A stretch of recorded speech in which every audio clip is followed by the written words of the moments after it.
بەخێربێی بەخێربێی هیوا و گەلی یەکێتیەکان بەخێربێی. لەگەڵ نزیکبوونەوەی وادەی بەڕێوەچوونی هەڵبژاردننی ئەنجومەنی نوێنەرانی عێراق بانگەشەی جەماوەر و لایەنگرانی یەکێتی بۆ سەرخستنی لیستی 162 بەرفراوانتر دەبێت. لەو چوارچێوەیەشدا قوبات تاڵەبانی سەردانی سنووری قەزای کۆی کرد و لە ناحیەی ئاشتی هەڵمەتی بانگەشەی هەڵبژاردننی کۆمیتەی یەکێتی بەسەرکردەوە و لاوتەیەکدا ڕایگەیاند سەرخستنی لیستی 162 یەکێتی کە لیستی سەرۆک مامجەلال و شەهیدانە ئەرکی هەمووانەوە پێویستە بە هەموو شێوەیەک پشتیوانی بکەین بۆ ئەوەی تیمێکی بەهێز ڕەوانەی بەغداد بکەین و شەڕ لەسەر مافە دەستوورەکانی خەڵکی کوردستان بکەین.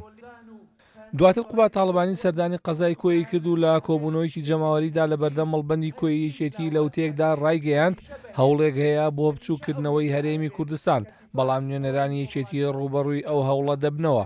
ئاماژەی بۆەوەش کرد یەکێتی خەباتی بۆ هەر چوار پارچەی کوردستان کردووە بۆ ئەوەش قوربانیکی زۆری داوە. بۆیە پێویستە لەسەر ڕێباز و دیدگاکانی سەرۆک مامجەلال بەردەوام دەبین تا بتوانین لە بەغداد سەرجەم مافەکانمان بەدەست بهێنین و کێشەی ناوچە جێناکۆکەکان چارەسەر بکەین. ئەم هەڵبژاردنە بۆ عێراقە و ئەمڕۆ کوردستان لەژێر مەترسیدایە، کوردستان لەژێر هەڕەشەدایە. ئەمڕۆ کوردستان لەلایەن هێزەکانی عێراقەوە هەوڵ ئەدرێت کوردستان بچووک بکرێتەوە، کوردستان لاواز بکرێتەوە، کوردستان توانای دارایی کەم بکرێتەوە، کوردستان توانای مرۆیی کەم بکرێتەوە. بۆیە پێویستە بە پشتیوانی ئێوە، بە دەنگی ئێوە تیمێکی بەهێز بنێرین بۆ بەغدا تاکو لە بەغداوە پشتیوانی لە تەواوی کۆمەڵانی خەڵکی کوردستان بکەن و شکۆ بگەڕێننەوە بۆ کوردستان و سەری کوردستان بەرز بکەنەوە. بەڕێزان، تەنها کوردستان لەژێر هەڕەشەدا نییە، بەڵکو یەکێتیەکەی ئێمەش ئەمڕۆ لەژێر مەترسیدایە، بەڵکو ئەمڕۆ پیلانێکی نەخوازرا و بەرامبەر بە یەکێتیەکەتان ئامادەکراوە.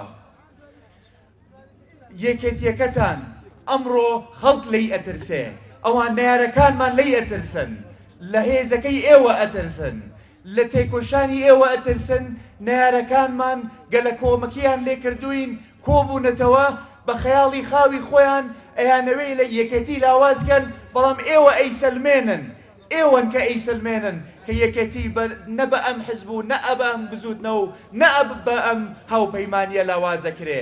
تاکو جەماوەرێکی تێکۆشەری وەکو ئێوەمان هەبێ، تاکو پێشمەرگەی دێرینی تێکۆشەری وەکو ئێوەمان هەبێ، تاکو کەمەندامی سەنگەری دێرینی وەکو ئێوەمان هەبێ، تاکو کادر و لایەنگەران و دڵسۆزان و کاندیلی بەڕێزی وەکو ئەم خوشک و برایانەمان هەبێت. یەکێتی هەرگیز لاواز ناکرێ، هەمیشە بەهێزە بێت، هەمیشە ئەو هێزە ئەهبێت کە دیفاع لە تەواوی کۆمەڵانی خەڵکی کوردستان بکە، هەمیشە ئەو هێزە ئەبێت کە تەنها بۆ یەکێتیەکان نابێ، بۆ هەموو خەڵکی کوردستانە بێ. و وەکو شێخ لاهور لەم کۆیەوتی یەکێتی بۆ هەر چوار پارچەی کوردستان شەڕی کردووە و باجیشی داوە و شانازیشی پێواکە.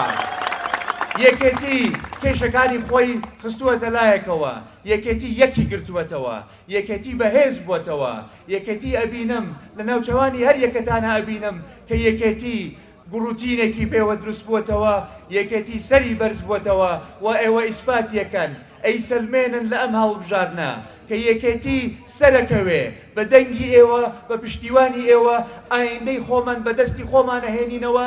چیتر نایەڵین، کەسانی تر، لایانی تر، حزبی تر یاری بە ئایندەی کۆمەڵانی خەڵکی کوردستانەوە بکە، ئایندەی خۆمان بەدەستی خۆمانەوە ئەهێنینەوە.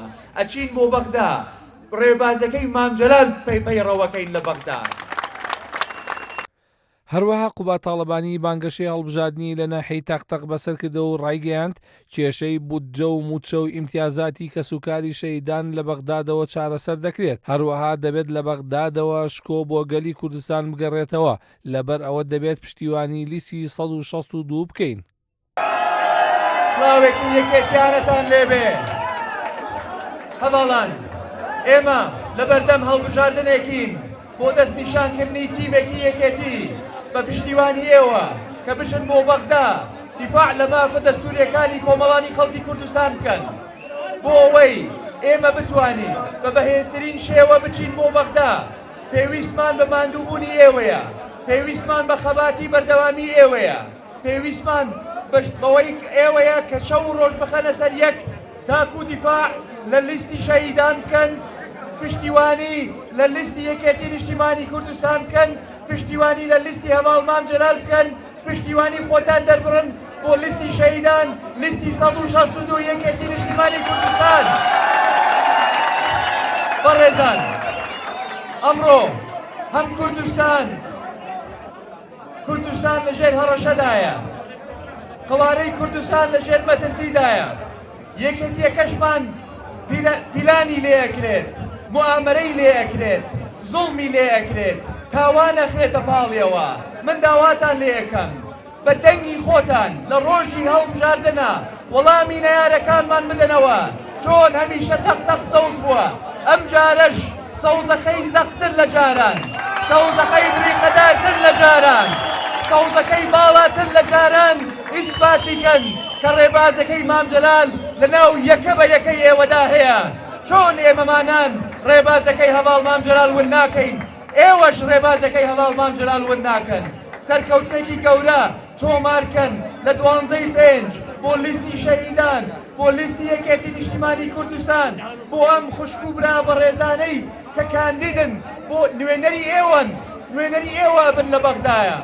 هەواڵان، ئەو کێشانەی کە ئێوە ڕوبەڕوویە بنەوە ڕۆژانە، کێشەی بوجە، کێشەی موچە، کێشەی ئیمتیازی کەسوکاری سەربەرزی شەهیدان، کە کێشەی ماف و ئیمتیازی زیندانیانی سیاسی، کێشە چارە نووسازەکانی وەکو ناوچە چێنا کۆکەکان، چارەسەریان لە هەولێر نییە، چارەسەریان لە بەغدایە.